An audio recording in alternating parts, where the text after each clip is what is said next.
Hello, real estate leaders. Welcome to Conquer the Convo. All right.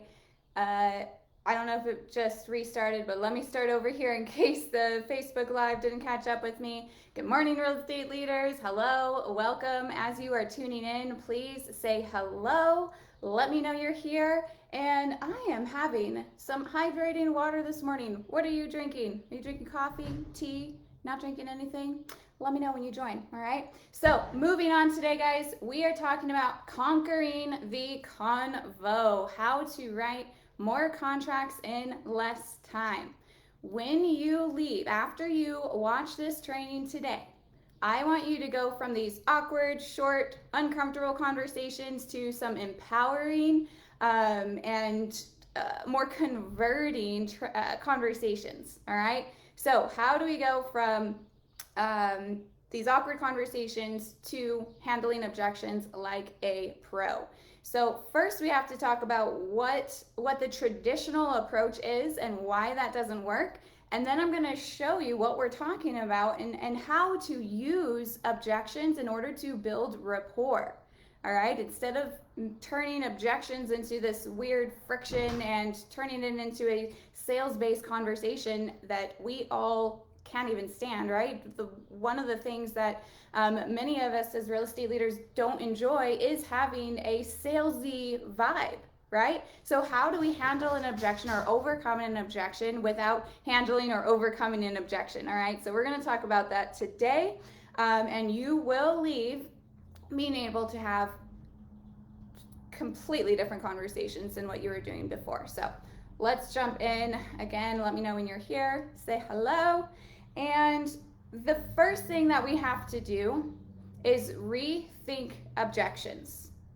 All right, so the first step in understanding how to utilize objections is we have to completely understand and shift our paradigm about objections in the first place. I don't know about you, but when I was first making these calls and I would get an objection, it would really throw me off. So much so I would end up getting off the conversation at first, right? I would end up hanging up the phone call. Oh, you're not interested? Okay, goodbye. I'll try calling you later. Maybe I would even say that, but half the time I would just say, okay, great. If things change, let me know, right? I'm a resource for you. However, we know now that objections are going to happen, right? No matter what we do. Actually, there are things that we can do to avoid some objections, but most of the time, objections are going to happen, all right? And we need to rethink these, and instead of feeling like an objection when you receive one is something that has to be overcome or handled, we want to shift to how can we use this objection in order to build trust and rapport, right? Let all the other people create these create friction and create uncomfortable situations for that person on the other end. But you are going to use these objections to build rapport, okay? Now, the first thing to remember is that not all objections must be overcome or handled, especially in the beginning of your call. All right, at the beginning of the conversation, our goal is to simply have the conversation, ask questions that allow us to do what? Understand more about their situation, understand more about their motivation, their urgency, what do they have going on, and what are their goals, right? At the beginning of the conversation, if we receive an objection and we try to overcome it, you are creating that pushy sales vibe you're trying so hard to get away from. All right, so the commonly taught hear objection, give rebuttal is what's causing that friction. All right, so whenever you are on the phone, the first shift that you want to make is when you receive an objection and it is at the beginning of the conversation and there's no need to dive into that objection. So for example, let's say you are calling a for sale by owner. All right, and right away they're telling you, oh, no, we're not interested in hiring an agent because we don't want to what? Pay that commission, right? We don't want to pay your commission, all right? Does it do you any service to address that commission objection head on at the beginning of the call when you don't even know if that person's going to be a good fit for you? Right? So instead of hearing an objection, giving a rebuttal at the beginning of the conversation, we are going to use that objection in order to build trust and rapport and continue that conversation going forward. All right, so that is called being a purple elephant. All right, that is called being a purple elephant. Richard, you said no. What are you saying no to? You're not drinking anything this morning? I'm not sure what the no is for, but let me know. And hello, thanks for popping in today. All right, so when it's the beginning of the conversation, oh, no, as in there's no need to dive into that objection, right? Is that what you're talking about? I think we're on the same page there. No need to dive into that objection at the beginning of the conversation. All right? All we need to do is utilize that objection, and we're going to talk about how, all right? So that way you can do this too in your conversations. So when you do this, when you utilize that objection, you leverage that objection to create trust, you're going to differentiate yourself from everybody else who is creating that resistance and that friction head on, right? Hey, no, I don't want to pay the commission. Oh, well, you could actually walk away with more if you pay the commission, right? There's no need to address that rebuttal at the beginning of the call when we can still go forward and understand more about what's going on with them. All right? A lot of times those are the smoke screens. This is something that we get asked a lot, but right, how many times do you go into a store and somebody asks you, are you here for something? Knowing you are there for something, you say, I'm just looking. No, we don't need any help. All right, so this objection leveraging techniques are going to allow you to bypass this objection and strengthen your connection with your prospect while everybody else is creating resistance. Beautiful. Okay, so step one is rethinking the objections and start thinking of them as building blocks instead of objections getting you further towards your goal and getting further towards rapport. Objections will be the building blocks of creating a foundational and trusting conversation. All right, so one moment here. Okay, so now that we know that, all right, we know that we know that we need to start at the beginning of the conversation. We're going to use those objections to move forward, okay? So now the second thing that we have to understand before utilizing these objection leveraging techniques is the power of what I call client-centered conversion, okay? Everything from our conversations to the questions we ask, even to our greeting, right? Everything is in alignment with what the client is looking to accomplish, right? This is again why we don't go in there and try to provide a rebuttal head on to the objections at the beginning of the call. All right, so we want to shift to a client-centered conversion rather than a transaction-based or sales-based approach. All right, so focusing on your prospects, their needs, their goals, and even their perspectives. This is so important to understand where they are coming from. If they are saying the market is slow right now and we know the opposite is true, does it do us any good to tell them they are wrong and then want them to sign with us? All right, so what we have to do instead is shift our approach to also understand their unique perspective. If they feel the market is slow, there's a reason they are saying that. All right, and by us taking that opportunity, instead of agreeing with their perspective, instead what we try to do is display our market expertise, right? Have you ever done this where a prospect will tell you one thing and you have the stats, you have the information, and so you correct them essentially. You say, hey, well, this is actually the truth. Think about a time that somebody has done that to you. How did you feel afterwards?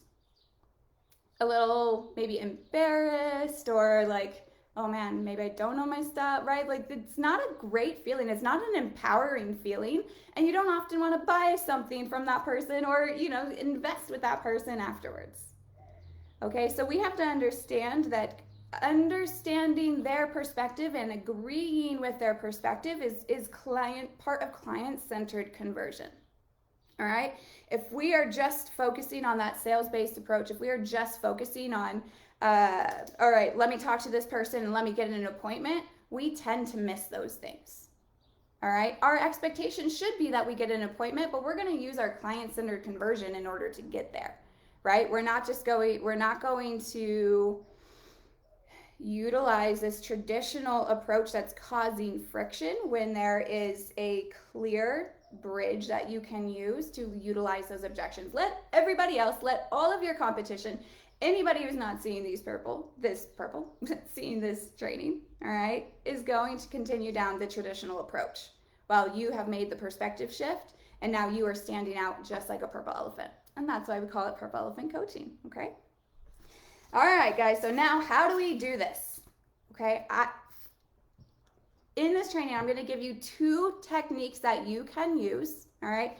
These are the same techniques that help me go from setting appointments kind of here and there. Out of 50 conversations, I might set 1 to 2, right? Now, using these objection leveraging techniques, out of 5 to 10 conversations, I'm setting 1 to 2 appointments, all right? So you go from setting appointments sporadically to setting appointments consistently using these objection leveraging techniques, okay?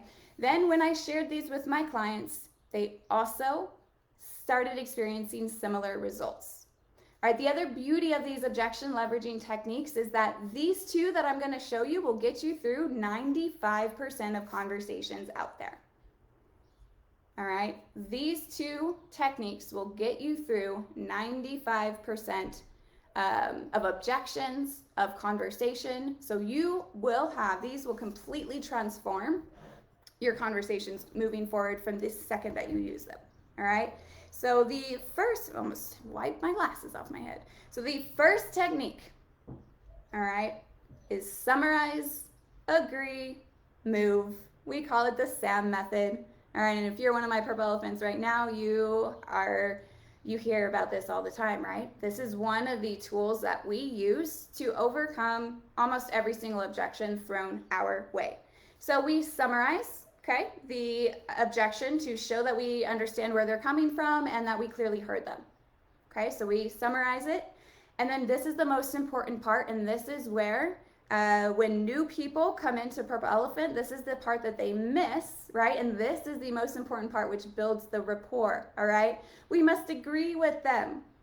They may not always be right, but we must always agree with them, all right? Agree with them and their perspective. Whatever objection they have given to you, you've got to agree with what they're saying, all right? Yeah, I hear where you're coming from, okay? A lot of people will go to the I understand.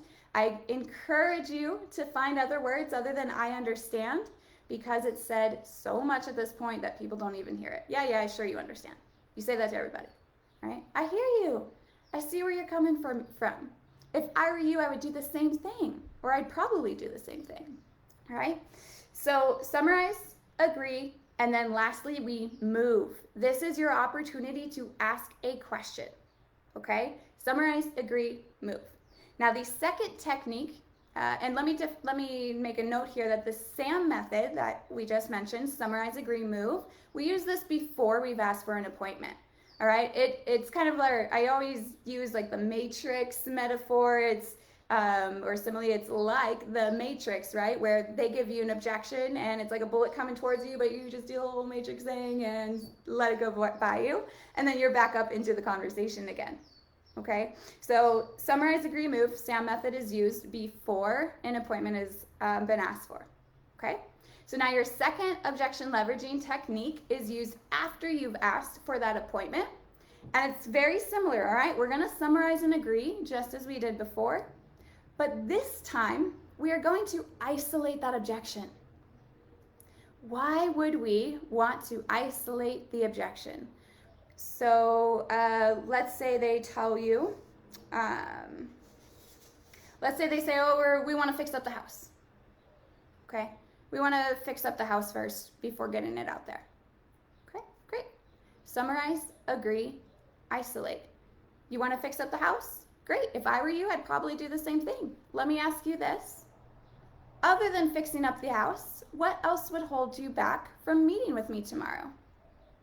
I'm not going to say, oh, well, you know, fixing up the house, you're going to miss all this money, and I'm not going to dive into that until I know there's no more objections on the table. And then even then, I'm going to understand why that's important to them. Tell me more about that. Why is it important for you to fix up the house first? What are they going to tell me? Probably that they want to walk away with the most amount of money. Now I can provide that solution. Hey, don't overspend, right? Let's see if that's even necessary for what you want to walk away with. All right, you're setting yourself up, and they are the ones that are giving you the information. All right, you are not having to it's not a tug of war match, right? You're not trying to get one over on them, because when you do, it's hard to agree with somebody who's disagreeing with you, right? And you wonder why that pushy sales vibe is happening, and that is why, okay? So summarize, agree, and then you isolate. Other than that, what else would hold you back from meeting with me? And we're not talking about listing the house, right, guys? If you're talking about setting an appointment, don't get it twisted. We are not talking about, well, what would hold you back from listing? We haven't even seen the house. How do we know we want to list it? How do you know you want to work with them? All right, so before we even get there, let's talk about the objection to the appointment. What would hold you back from meeting with me? Okay, so that's a little bonus tip, okay? Focusing on the meeting and not the listing, okay? So the objection leveraging technique number 1 was SAM method: summarize, agree, move. I didn't give you an example on that, but let me give you an example of the commission. That's a big one, right? Hey, we don't want to pay a commission, especially the for sale by owner. If you're going to charge us commission, we don't even want to talk to you right now, right? Hey, I completely understand where you're coming from. You don't want to pay a commission. That's summarizing, all right? You don't want to pay a commission. Now I'm going to agree with them. If I were you, I probably wouldn't want to pay a commission either, because that's true, right? If we were them, we would think that, because we're them, okay? So if I were you, I wouldn't want to pay that commission either. And honestly, how many of us wants to pay tens of thousands of dollars for anything? Not many of us, okay? So we're agreeing with their perspective. We're not saying you should not pay a commission. We're saying, I agree with your perspective. I hear where you're coming from. If I were you, I'd think that too. All right, and then move on. All right, we're at the beginning of the conversation. We're talking about SAM method again. We're at the beginning of the conversation. Summarize, agree, and then move on. That allows you to ask any question because the objection has been addressed. Okay? All right, I'm not turning this into a tactical class here, all right, but I did want to give you 2 examples of objection leveraging techniques that my clients are using right now, all right? So use them in your call. Let me know what questions you guys have about using this, all right?